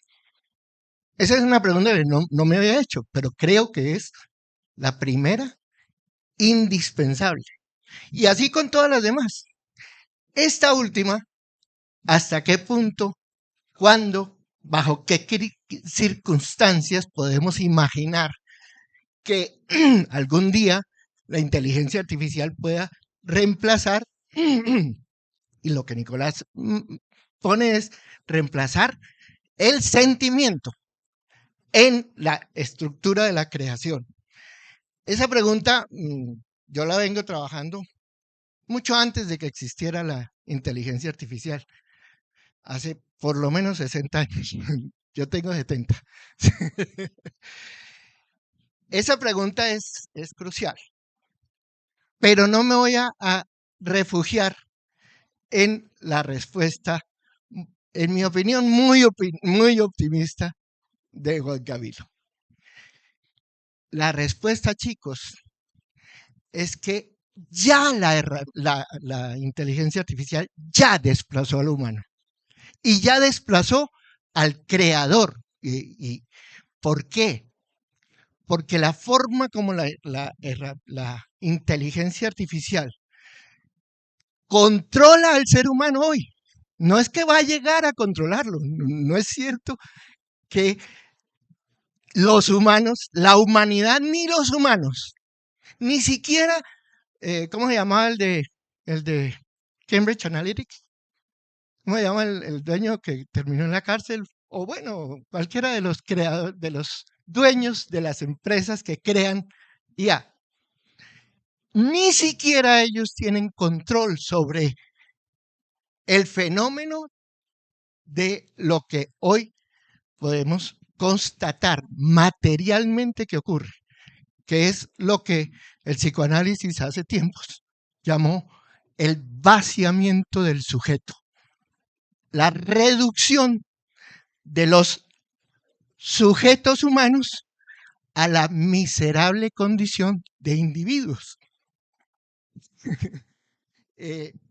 Efectivamente, todavía hay artistas y maestros muy humanos que no se han dejado individualmente ellos vaciar su subjetividad, que es vaciar los sentimientos. Pero, ¿quién ganó las elecciones yanquis cuando eligieron a Trump? ¿Quién eligió a Trump? ¿Quién eligió el Brexit? ¿Quién determinó el Brexit? No fue Cambridge Analytica, esa es la herramienta. ¿Quién determinó el triunfo y va a seguir poniendo presidentes? ¿Quién determinó el triunfo del no en el plebiscito hace cuántos años? En el plebiscito por la paz. ¿Quién determinó que Antioquia solo le haya volteado a lo que quedaba de país en ese plebiscito la determinación? Antioquia sola volteó el resultado del plebiscito. Ella sola le impuso a Colombia el no en el plebiscito de la paz y otros tantos problemas, ¿cierto? Entonces no es tan simple el asunto. Aquí en mi poderoso celular, mientras hablaban, y particularmente mientras Aida hablaba, tomaba mi apunte, porque como les digo, yo no había pensado esas maravillosas preguntas. 8 tenemos ya en total. Tú las tienes registradas, ¿no?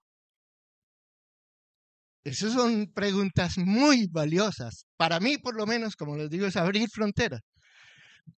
Pero digo que escribía, y por eso cuando tú me dijiste, no, nunca nos van a reemplazar porque los sentimientos siempre estarán ahí y las máquinas nunca tienen sentimiento. Cuidado, no es cierto. Las máquinas tienen sentimiento. ¿Cuál sentimiento? El sentimiento más primitivo, que se llama el odio. Y ustedes pueden ver cómo las redes hoy día en todo el mundo, eso no es aquí en Colombia, porque es que somos subdesarrollados, no, en todo el mundo, la condición de existencia del ser humano hoy está manejada por los algoritmos sesgados del odio, que es lo único más fácil de manejar, y le dejan al ser humano solamente el odio, que incluso no es ni siquiera el odio, sino la reacción más primitiva del ¿cómo se llama? El palencéfalo, el hipocampo. Tu sentimiento es el más primitivo de todos los mamíferos. Agresión y huida. Si no puedo matar, me voy. Eso es gobierno del hipocampo. El hipocampo es, digamos, el cerebro más primitivo, común no solo a los mamíferos, ¿no? Pero digamos, dejémoslo ahí, los mamíferos.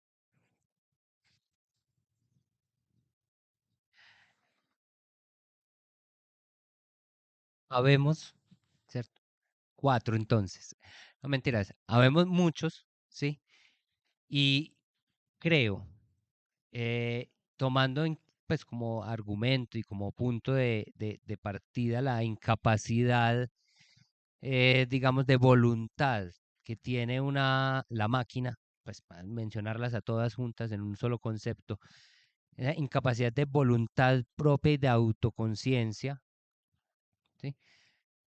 Mm, impide entonces pues que tenga una intención en lo que hace, que esa esté siendo una consecuencia de a donde nosotros mismos estamos llevando la máquina y las redes y el algoritmo, y nosotros mismos lo alimentamos y nosotros mismos lo ponemos en ciertas perspectivas y nosotros mismos lo sesgamos, ¿sí? Nosotros mismos caemos en esa trampa, pero creo que detrás de eso seguimos estando nosotros, ¿sí?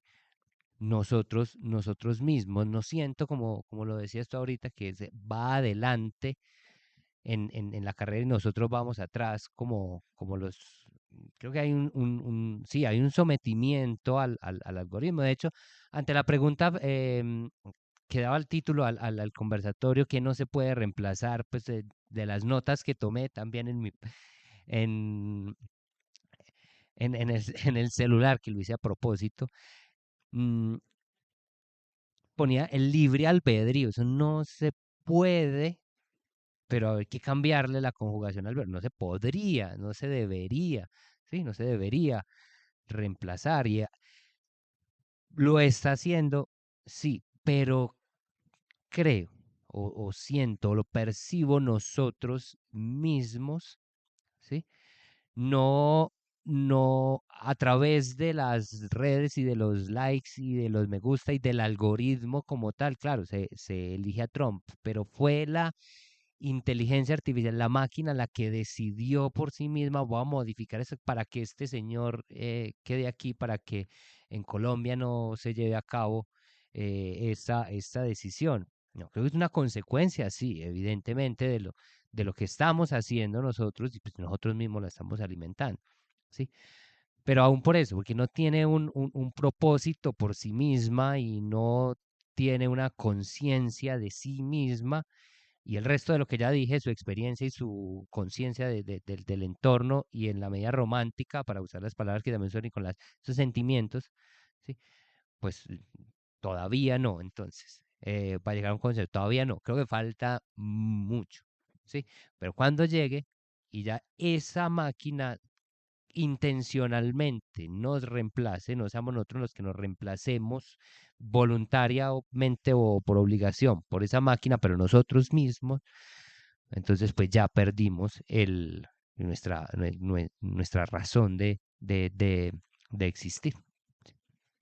Gracias, Juan. Antes de continuar, voy a recordar las preguntas que estamos respondiendo como para volver a ajustarnos. La de Daniel, ahí yo las reescribí según lo que les entendí. Entonces, si tergiversé algo, pueden corregirme. ¿Qué hacer si la productividad y optimización termina por dejar únicamente tiempo para el ocio? Y afirmaba también Daniel, lo ponía como una arista, sabiendo que el ocio aburre, pues a la larga aburre. Nicolás preguntaba si las IA podrían reemplazar al humano en el arte, teniendo en cuenta que sus sentimientos son inexistentes. Y la de Samuel, que en todo caso me parece que plantea una perspectiva, pues como es una perspectiva con relación incluso a la intervención de Ernesto, es qué pasa si o cuando se le da mal uso a la IA. Y yo puse una pregunta acá, ¿cómo sembrar el hábito de pensar? Que me parece que un poco apuntaba hacia eso. Sembrar el hábito de pensar. Adelante, Daniel. Bueno, quisiera responderle a Nicolás sobre la inteligencia artificial podría reemplazar el humano en el arte. Eh, Ahí te diría que no. eh, Simplemente transformarían su labor. ¿Sí? Ahí tenemos dos puntos de vista en el arte, y es, pues, dos ramas. Una es el arte por el arte, crear para expresarse, y la otra, la labor artística, digamos, dentro del capitalismo para producir, para vender, para comunicar algo. Eh, con las inteligencias artificiales no somos nosotros quienes conceptualizamos lo que la inteligencia artificial va a crear. Nosotros interpretamos el contexto, transformamos un sentimiento en un color, elegimos el color, en una forma, en una textura, en fin, pues, en lo que vaya a crearse dentro de la producción artística. Somos nosotros quienes traducimos, conceptualizamos y le damos esta información a la inteligencia artificial, que la usamos como una herramienta para crear. Entonces nos va a transformar, nos va a abrir, ahí sí lo veo un poco optimista, nos va a abrir nuevas posibilidades, eh, pero somos nosotros quienes de todas formas tenemos que estudiar muy bien todo lo de la conceptualización, que nos comunica un color, que obviamente cómo conceptualizo mi entorno para contar un mensaje. eh, y a nivel técnico, por ejemplo, en el tema de fotografía, cuáles son los lentes, el tipo de encuadre, eh, las poses y todo esto. Entonces ya voy a la inteligencia artificial, le doy los comandos y la creo, pero conceptualizando muy bien para que me entregue un resultado. Entonces, en este punto no lo reemplazaría, sino le transformaría su labor. Ahí ya sería a criterio de cada quien si es más divertido o no crear en el computador con texto en un teclado, una imagen, o si es más divertido, más satisfactorio hacerlo con un pincel, un lápiz. Ahí ya es de cada quien. Bueno. Said, adelante. Para continuar con la pregunta de Nicolás, yo creo, la pregunta es si las IA podrían reemplazar al humano en el arte. Yo creo que uno de los argumentos, uno de los mejores argumentos para decir que no es posible era el argumento de que se necesita sentir algo emocionalmente para poder crear arte. Pero yo creo que lo que los modelos generativos como Midjourney han demostrado es que no es necesario. Tú no necesitas sentir nada para tener una producción artística. ¿Por qué? Porque estos modelos son entrenados con ejemplares que sí fueron creados por seres humanos. Y al procesar todos esos ejemplares, pudo destilar ciertos principios para la creación artística y luego lo puede aplicar para la creación de cosas completamente nuevas. Entonces, para la producción artística, en cierto sentido, el mejor argumento, el que se pensaba que era un argumento eh, conclusivo, definitivo, es un argumento que vemos hoy en día que no es correcto, porque anteriormente se pensaba que lo último en ser reemplazado por la inteligencia artificial iba a ser el ámbito creativo, especialmente el creativo artístico. Y vemos que ya hay una tecnología que eh, es un contraejemplo. Entonces, yo creo que la producción artística sí puede ser reemplazada. Ahora, todavía le queda un rol al humano, yo creo, dentro del arte.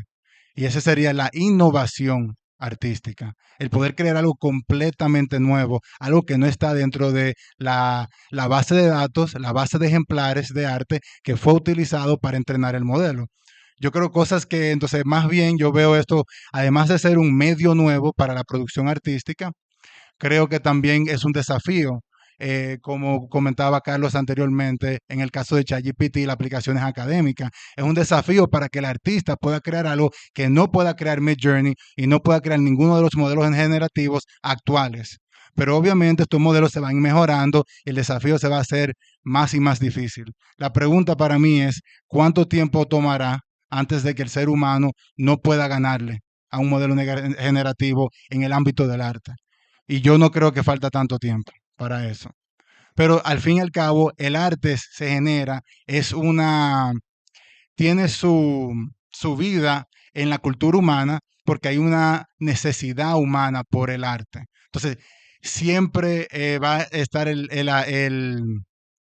lado del mercado, de los humanos que quieren consumir arte.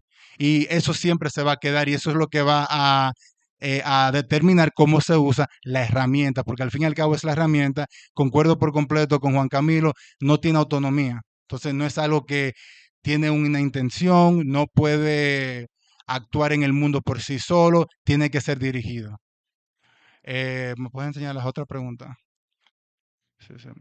Ok, con respecto a si se optimiza tanto el tiempo, eh, qué se haría con ese tiempo, sabiendo que el ocio aburre? Es una buena pregunta. Eso me trajo a mí a la mente la película de Wall-E, la de Disney, donde están todo el mundo comiendo, entreteniéndose y no haciendo nada sustancial y también aislándose del resto de los seres humanos. Yo espero, sería bueno si a lo contrario esto acercaría a los humanos uno a los otros. Hasta ahora creo que la dirección va en la dirección opuesta a la situación, ese es mi parecer, pero yo creo que definitivamente va a cambiar la dinámica humana de una manera sustanciosa y posiblemente eh, negativa, pero no se puede saber exactamente lo que va a pasar y no creo que los seres humanos somos muy buenos entreteniéndonos. Espero que sea con cosas de valor, cosas que yo considero como la lectura, como la filosofía, como incrementar el conocimiento, que una gran proporción de los seres humanos se conviertan en científicos, porque ahora tienen las herramientas y el tiempo para hacerlo. Yo creo que eso sería lo mejor que se puede hacer. Pero esa ya es mi opinión personal sobre lo que yo considero que es basado en mis valores. Entonces va a depender cada uno de sus valores y desgraciadamente no son muchos los seres humanos que comparten los míos, al menos desgraciadamente de mi punto de vista. Eh, Quiero responder la de Samuel también, que está conectada a esta última pregunta, que cómo sembrar el hábito del pensar. Óyeme, si uno de ustedes puede llegar a una respuesta a eso, por favor me lo comunican a mí, que yo no tengo idea. Yo creo que desgraciadamente es muy fácil no pensar. Muchas personas tiene se siente muy cómodo simplemente aceptando lo que le dicen, simplemente siguiendo la corriente, simplemente formando parte de un océano homogéneo de seres humanos y creo que sería excelente si la gente fuese más crítica y pensara por sí mismo, pero en mi experiencia eso es muy raro, eso es muy raro.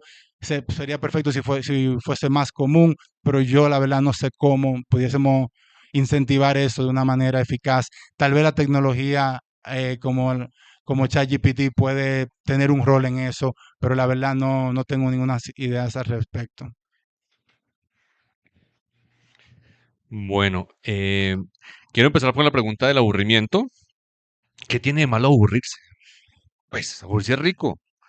Fíjense que la misma idea peyorativa que tenemos con respecto al aburrimiento surge de ese afán del entretenimiento que nos ha generado justamente el mercado del entretenimiento, entre otras cosas.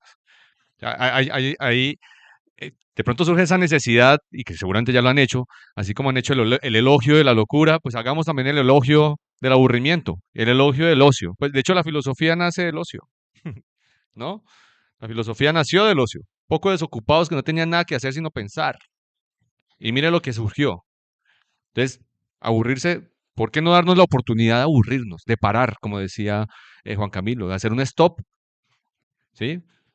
Y quizás que ese mismo aburrimiento motive otros tipos de cosas, ¿no? Hacer el stop y contemplar, bueno, ¿no? Entonces, yo creo que en ese sentido, si el aburrimiento del ocio va a ser una consecuencia de la eficiencia y la eficacia de las herramientas electrónicas o digitales, pues tanto mejor para nosotros.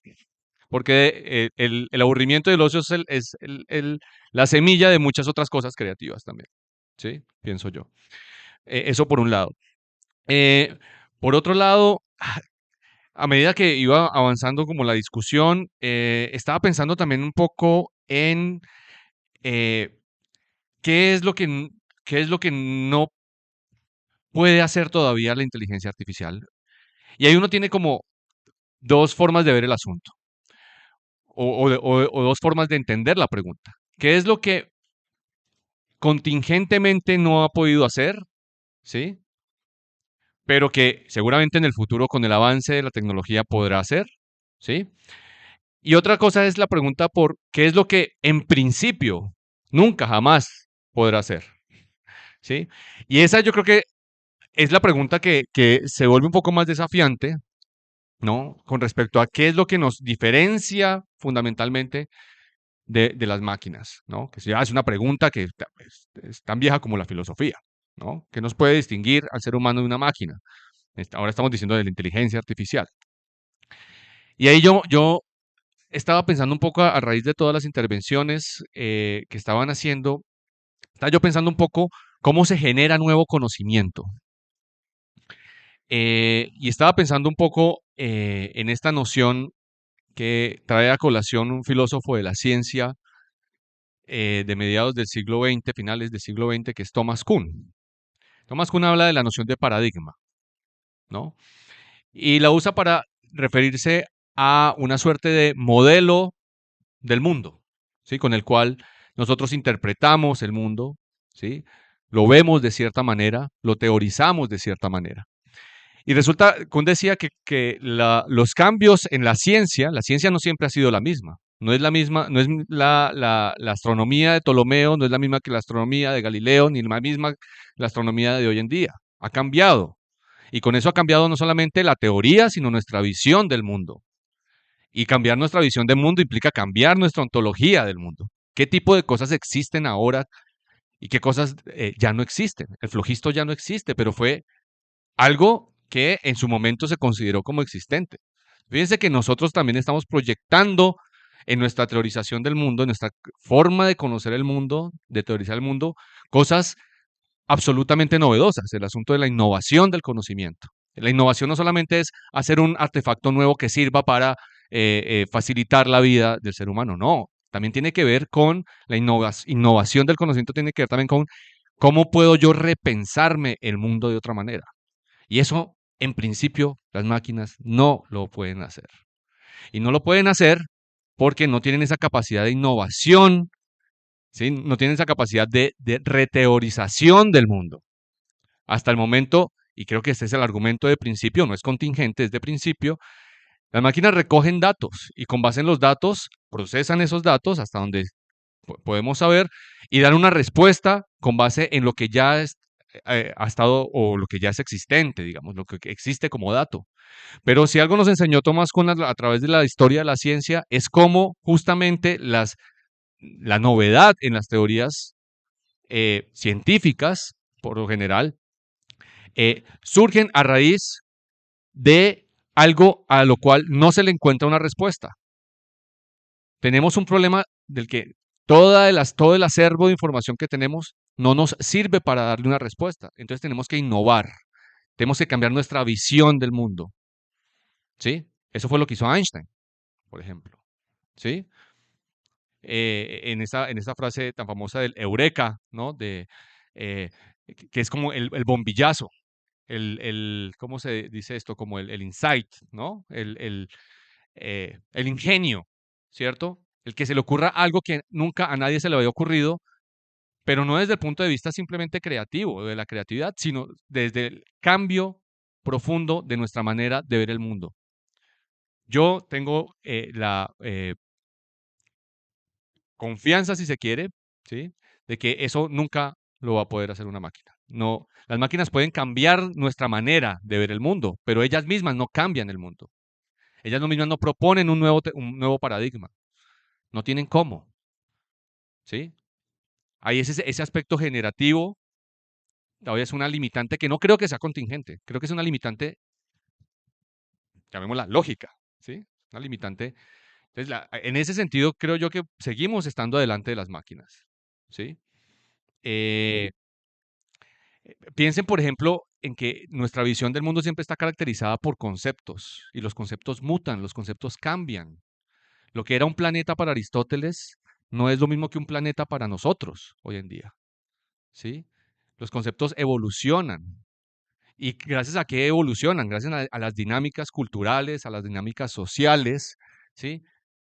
Y todavía las máquinas no tienen esa capacidad de almacenamiento para la innovación de nuevas formas de entendimiento del mundo, para una teorización del mundo distinta. Eso digamos que podría ser un argumento de principio filosófico, si se quiere, obviamente discutible, pero que me parece a mí que es un argumento fuerte, incluso con la noción de los sentimientos, ¿no? Yo no sé si los sentimientos realmente se puedan poner en términos de un algoritmo, ¿no? Porque la noción misma de sentimiento cambia y ha cambiado. A no ser que uno sea un fisicalista, reduccionista, ¿no? Que reduce ciertos estados mentales a procesos físicos, aún así, yo creo que fíjense que lo que nosotros piensen simplemente en si dos máquinas se pueden amar, ¿no? ¿Será que dos máquinas pueden tener un orgasmo? ¿Será que dos máquinas pueden sentir algo más allá de lo absolutamente primitivo, como nos ponían hace un momento en la intervención? Bueno, hay que ver si eso es un asunto contingente o es un asunto de principio, pero en principio creo que no. Mm. Sí, claro, adelante. De hecho, no, yo no hablo de eso, pero se habla de dataístas, ¿sí? Ya que es el dato y el big data el que está allá arriba. Eh, Hay el filósofo coreano Jung Chung Han hace esa oda que estás mencionando, hace una oda al aburrimiento y plantea precisamente ya de una manera elaborada y teórica, sí, es necesario, no es una posibilidad, es necesario el aburrimiento para la creación. Por lo tanto, es necesario el aburrimiento de los seres humanos para la evolución y para el avance y el desarrollo de la misma humanidad. Y tercero, el vacío para el ser humano es una posibilidad de crear. Y el vacío es una posibilidad de hacerme preguntas. ¿Qué hay ahí? ¿Sí? El vacío para la máquina es vacío. Pues no es una posibilidad, es simplemente casi que una negación. Hasta ahí llega, no puede ni siquiera preguntarse qué será lo que hay allá. ¿Sí? Bueno, muchísimas gracias. Por razones de tiempo, los del gimnasio tenemos que volver al colegio ahorita caminando. Tenemos que cerrar ya. Pero una última pregunta en todo caso, que no alcanzamos a hacer, pero que quede para que piensen los muchachos y también los ponentes y que traza más que todo perspectivas. ¿A qué campos deberían dirigirse los esfuerzos de automatizar, emular o reemplazar el trabajo humano? Y por el contrario, ¿qué es lo que no se puede o debe reemplazar? Muchas gracias, Juan Camilo, nuevamente por recibirnos y por estar aquí, por ser invitado. Muchas gracias, Daniel, también por traernos lo que sabes. Y muchísimas gracias a Ida y Carlos también por acompañarnos. Seguramente los chicos se les estarán arrimando si tienen más inquietudes. Adelante. Gracias.